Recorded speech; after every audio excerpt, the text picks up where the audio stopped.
Lieutenant He-jin loved the quiet of the night shift. As she walked through the empty halls of the Deep Space Monitoring Station, her footsteps made soft sounds against the clean floor. The station sat high in the mountains of South Korea, far away from the bright lights of the cities below. Tonight was like any other night.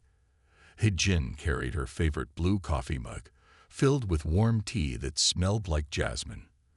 The steam rose in gentle curls as she walked to her desk. Through the large windows, she could see the stars shining brightly in the dark sky. "Good evening, Lieutenant," called out Ta-won from his desk. He was the senior technician who always worked the night shift with her. His kind face was lit by the soft blue light of his computer screens. The day shift said everything was normal, just the usual space traffic and satellite signals. He-jin smiled and sat down at her station. She liked working with Ta-won. He was quiet but friendly, and he knew more about the old space stories than anyone else at the station. "Thank you, Ta-won. I hope we have another peaceful night." The monitoring station was different from what people imagined when they thought about space command centers. There were no loud alarms, no rushing people in uniforms, and no giant screens showing space battles. Instead, it was peaceful and calm, with soft lights and comfortable chairs. The walls were painted in gentle colors, and plants grew in corners where sunlight reached during the day. Most people didn't know that Earth still had monitoring stations like this one. In the past 100 years, humans had made friends with many alien species. Space travel was now as common as flying in airplanes. Most of the old warning systems and defense stations had been shut down. But He-jin's station stayed open. Someone needed to watch the deep space signals, just in case. It was like having a night guard at a friendly apartment building. Probably not necessary, but it helped everyone sleep better. He-jin started her usual evening routine. She checked all the signal monitors one by one, making sure each screen showed the normal patterns of space traffic. Some signals came from human ships, others from friendly alien vessels, and some from the automated cargo ships that carried goods between the stars. The work was easy but important. He-jin liked to imagine she was like a lighthouse keeper from the old days, keeping watch while others slept. She had a small garden next to her desk where she grew herbs and flowers. The plants made the air smell fresh and clean, very different from the artificial air in most space stations. Ta-won worked quietly at his own station, sometimes humming old songs under his breath. He had worked here for 20 years, and he often told He-jin stories about the early days when humans were just starting to make friends with other species in space. "Would you like some cookies?" Ta-won asked, holding out a box of sweet treats his wife had baked. "My young made too many again." His wife always baked enough to feed the whole station, even though only 2 people worked the night shift. He-jin took a cookie with thanks. This was why she loved the night shift. It wasn't exciting like in the movies, but it was comfortable and peaceful. As she ate the cookie and sipped her tea, she watched the steady patterns of signals moving across her screens. Outside the window, a shooting star streaked across the sky. He-jin made a wish, just like she did when she was a child. She wished for another quiet night under the stars, watching over Earth's small corner of space. Little did she know that this ordinary evening was about to become very different from all the others that had come before. The night was growing deeper when something unusual appeared on He-jin's monitor. At first, she thought she was imagining things. After 4 years of working the night shift, most signals looked the same, but this one was different. "Ta-won," she called softly, not wanting to break the peaceful quiet of the station. "Could you look at this, please?" The senior technician rolled his chair over to her station. His eyes narrowed as he studied the pattern on her screen. The signal wasn't like the usual straight lines and sharp peaks they were used to seeing. Instead, it moved in gentle waves, rising and falling like a quiet song. "How strange," Ta-won said, adjusting his glasses. "It almost reminds me of the lullabies my grandmother used to sing." He typed a few commands, and more information appeared on the screen. "It's coming from the outer reaches of our solar system, but it's not following any known flight path. He-Jin checked her reference guides. The signal didn't match any of the patterns they had on file, not from Earth ships, not from their alien friends, and not from the automatic cargo vessels. It was something completely new. "Should we alert command?" He-Jin asked, reaching for the emergency protocol manual. According to the rules, any unknown signal needed to be reported immediately. Taiwan was quiet for a moment, still watching the gentle pattern move across the screen. "The protocol says we should," he agreed. "But look at it. Does this look dangerous to you?" He-Jin had to admit it didn't. Most warning signals were harsh and sharp, designed to get attention. This was different. It flowed like water in a stream, or like leaves moving in a soft breeze. Even the color was unusual. Instead of the usual green or white, it glowed with a gentle purple light. "Maybe we should study it more before we wake up the day shift," Taiwan suggested. "After all, we're supposed to be the experts on deep space signals. Let's gather more information first." He-Jin agreed. She began running analysis programs while Taiwan worked on tracking the signal's path. The more they studied it, the more fascinating it became. The pattern repeated every few minutes, like a verse in a song, but each repeat was slightly different. "It's getting stronger," He-Jin noticed after an hour. "Whatever it is, it's moving closer to Earth." But strangely, she wasn't worried. There was something about the signal that felt peaceful, almost friendly. It was like receiving a letter from someone you hadn't met yet, but who you knew meant you no harm. Taiwan made them both fresh tea as they worked. The herb garden near He-Jin's desk seemed to grow more vibrant as the signal grew stronger, as if the plants were reaching toward the mysterious music from space. "Look at this," Taiwan said suddenly. He had overlaid the signal pattern with star charts from different cultures. "The way it moves, it matches the old Korean star maps, the ones that showed the paths of heavenly energy." He-Jin leaned closer. He was right. The signal followed the same flowing lines that ancient Korean astronomers had drawn to show the connections between stars, lines they had said brought good fortune and peaceful dreams. Just then, all their screens lit up with a soft purple glow. The signal had changed. Now it seemed to be carrying a message, not in words or pictures, but in a pattern that somehow felt like a greeting. He-Jin and Taiwan looked at each other. They both knew this night was about to become very special indeed. Whatever, or whoever, was sending this signal, they were about to make first contact in a way no one had expected, with a song that sounded like a lullaby from the stars. The purple light grew brighter outside the station's windows. He-Jin and Taiwan watched in wonder as a ship appeared in the night sky. But it wasn't like any spaceship they had seen before. Instead of metal and engines, it looked like a floating garden. The vessel was shaped like a large flower about to bloom. Its outer surface seemed to be made of crystal that changed colors softly, from purple to blue to silver. Plants grew along its sides, their leaves moving gently as if in a breeze. Even though they were in space, small lights that looked like fireflies danced around it. "It's beautiful," He-Jin whispered. She hadn't touched the emergency alarm. Something told her these visitors meant no harm. The ship came closer to the station, moving as quietly as a cloud. Then a voice filled the room, as gentle as falling snow. "We are the morning mist," it said in perfect Korean. "We hope we haven't disturbed your rest period." Taiwan spoke first. "Welcome to Earth's Deep Space Monitoring Station. We are honored to meet you. But we're not resting. This is our normal work shift." There was a pause, and the lights in the ship flickered like stars twinkling. "You're awake?" the voice asked, sounding surprised. "This whole sector should be in its sleep cycle.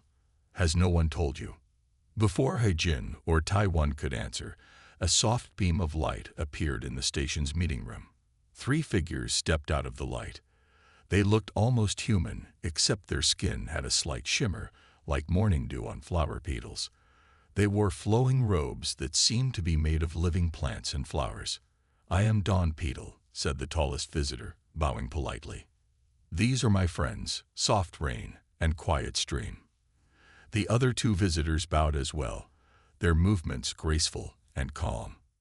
Hejin and Taiwan introduced themselves, trying to remember all the first contact protocols they had learned.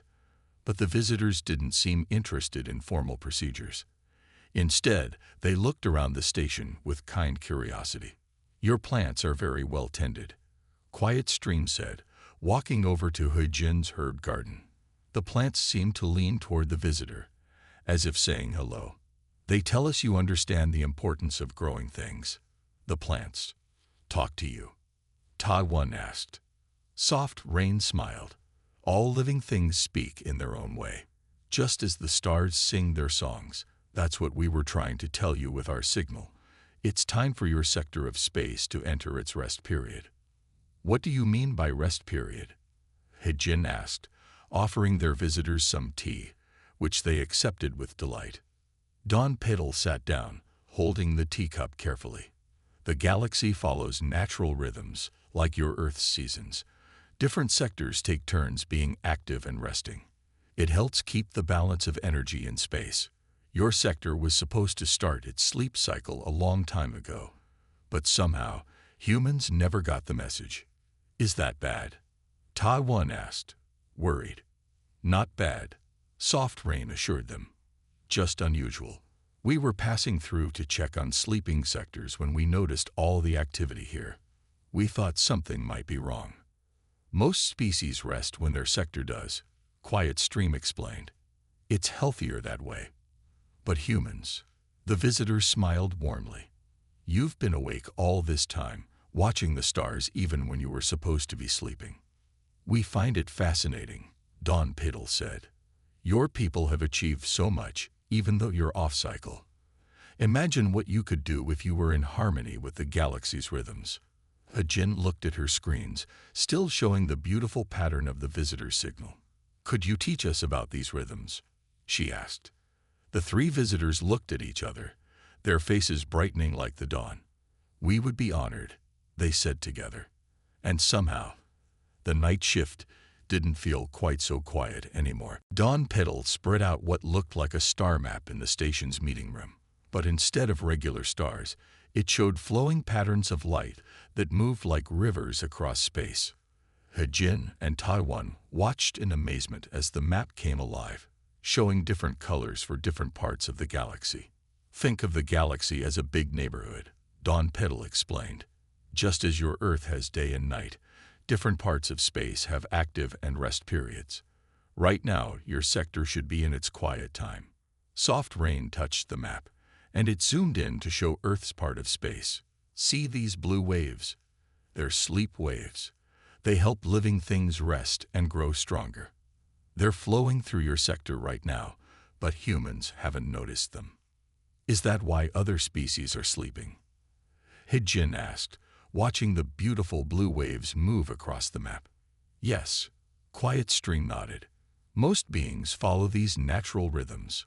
When it's time to rest, they slow down their activities. Their ships stay in port, their cities become quiet, and they focus on peaceful things like art and gardens." Taiwan looked worried. "But Earth has millions of ships flying through space. Our cities never sleep. Are we causing problems for others?"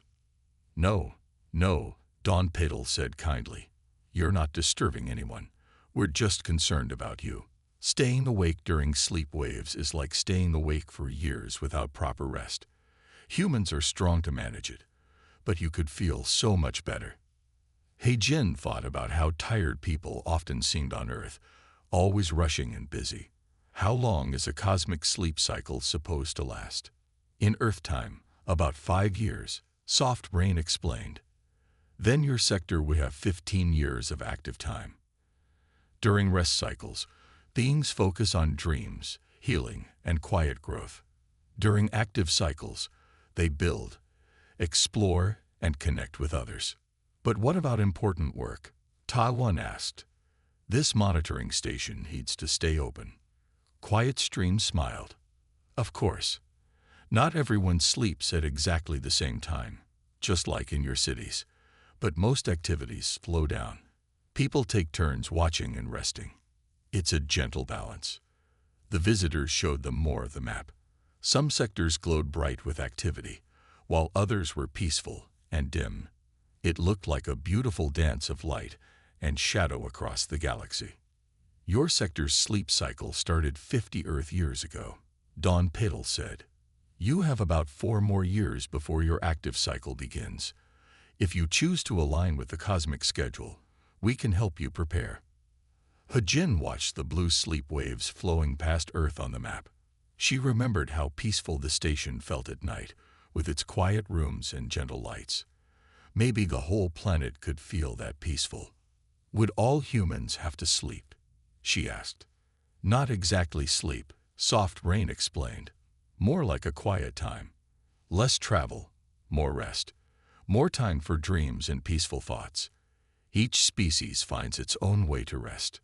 Taiwan looked at his computer screens, still showing the normal busy traffic of Earth ships. Our leaders will need to hear about this, he said. It's a big change. Change can be gentle, Quiet Stream reminded them. Like a flower opening. No need to rush. The visitor's ship glowed softly outside the window, its garden still growing in space. Looking at it, Ho Jin felt more peaceful than she had in years. Maybe humanity was ready for a good long rest. 1 week after the morning mist arrived, the monitoring station received a new team member. Dr. Jeho arrived early in the morning, carrying only a small bag and a collection of old books about space. He was young for a scientist, but his eyes showed deep wisdom. The space agency sent me to learn from our visitors, Jeho explained to Hujin and Taiwan. They want to understand these cosmic harmonics better. His voice was soft, matching the quiet atmosphere of the night shift. Don Peedle and the other visitors were pleased to meet Jeho.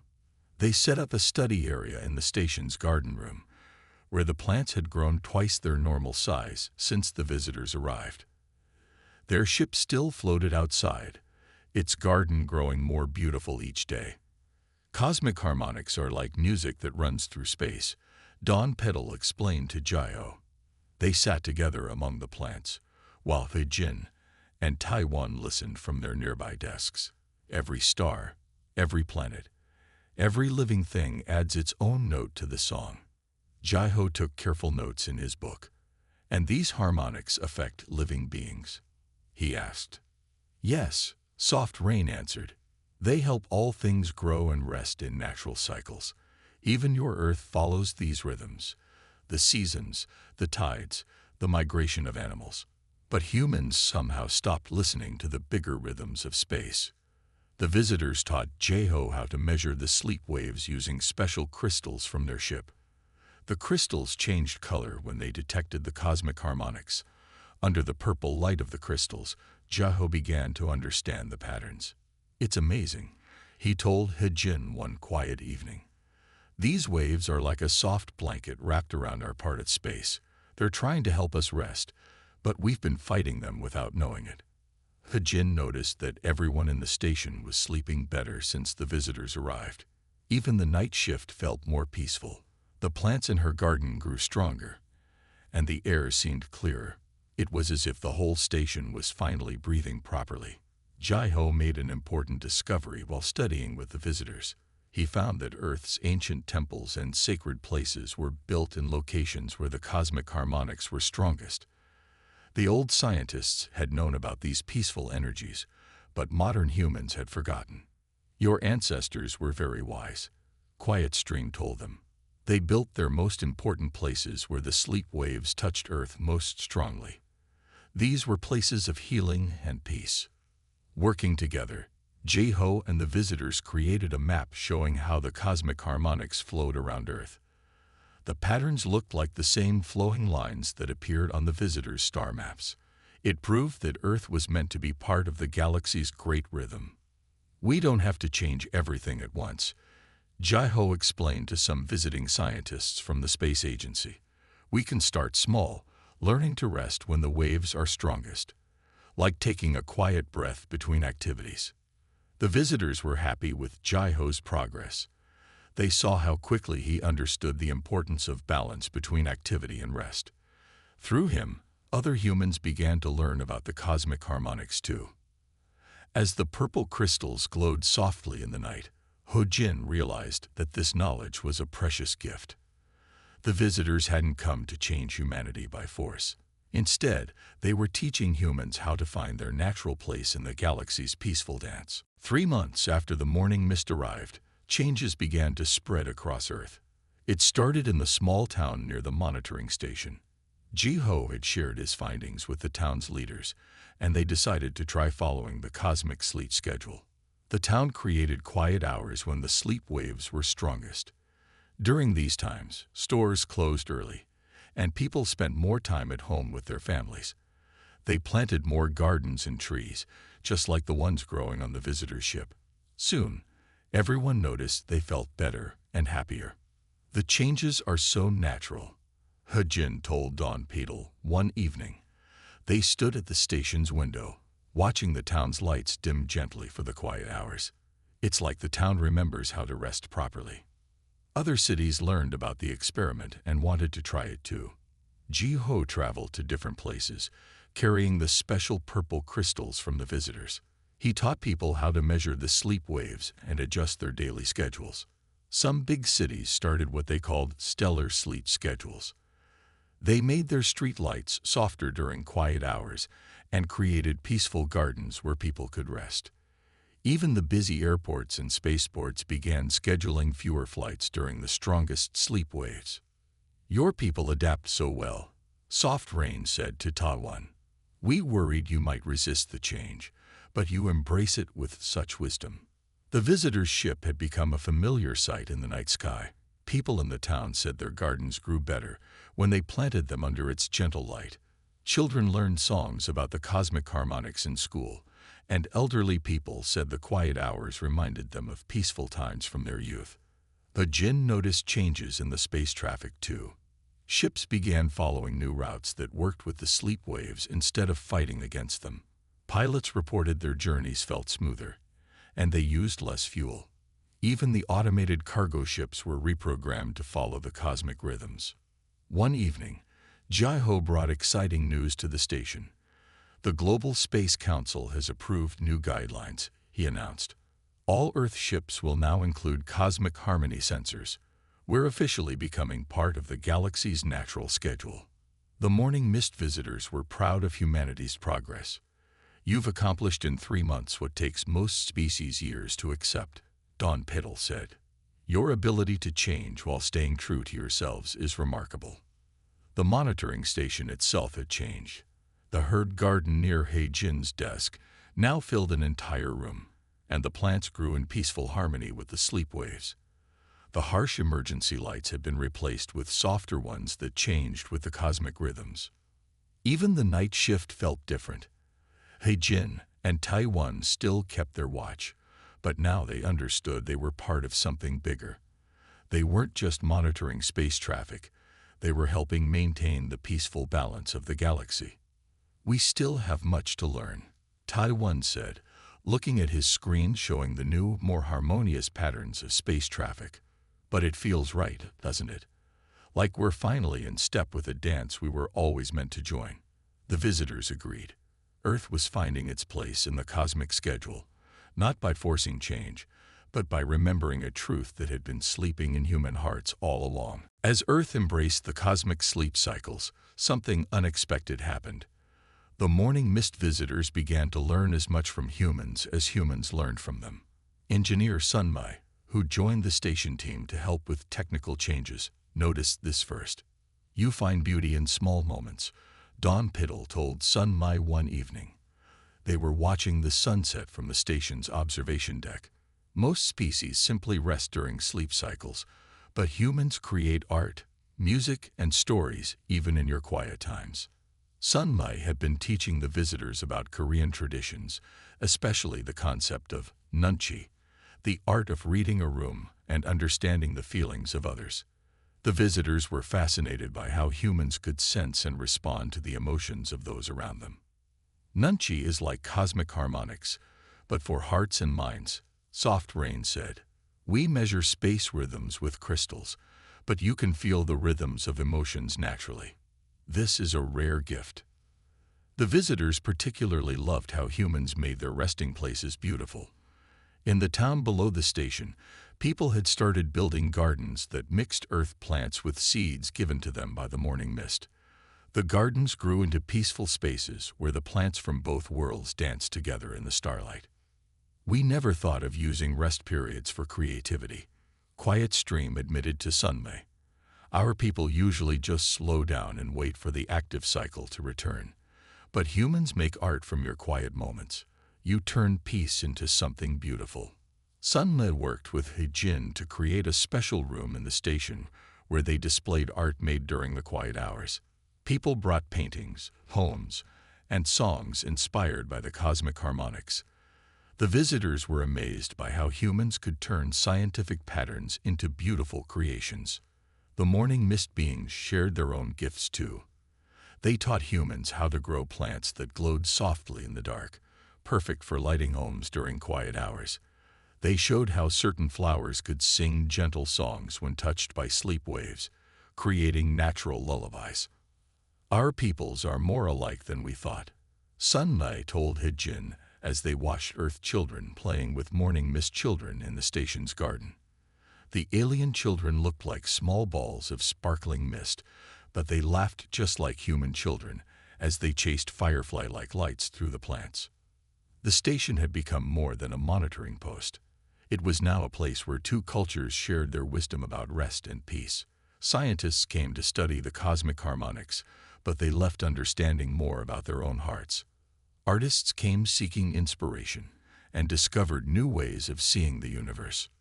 We will tell other species about this, Dawn Petal announced one evening. About how humans don't just accept the sleep cycles, you transform them into something more beautiful. Your way of resting might change how the whole galaxy thinks about quiet times. Sunmay smiled at these words. Through teaching others about Nunchi and human creativity, she had learned something important too. True peace wasn't just about being quiet. It was about finding beauty in the quiet moments and sharing that beauty with others. 1 year had passed since the morning mist first appeared above the monitoring station. Tonight was Hejin's last night shift before her retirement. She sat at her familiar desk, drinking tea from her blue mug, watching the peaceful patterns on her screens. The station had changed so much.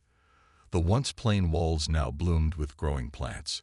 Soft purple crystals glowed in every corner, showing the gentle flow of sleep waves. Through the windows, she could see the visitor's ship floating like a garden in the night sky, its lights twinkling like stars.